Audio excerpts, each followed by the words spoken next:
Mambo ya imani ni mambo ambayo sio ya kisheria.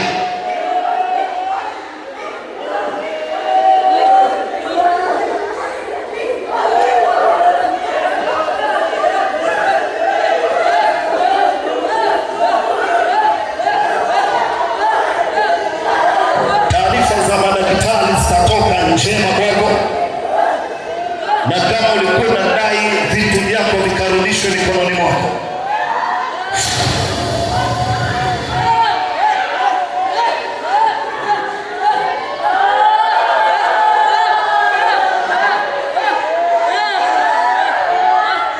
Naweza kusikia sasa hivi kuna watu wanapokea, kuna watu wanapokea.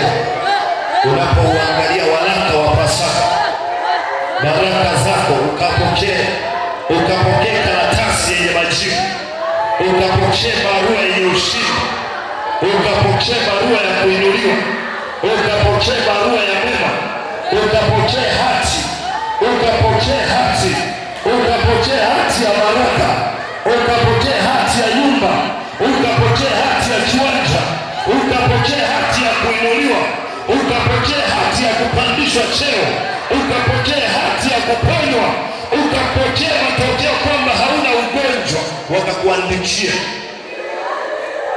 Inakuwa ya kwako, hii barua inakuwa ya kwako, inakuwa ya kwako, walako unakuwa wa kwako.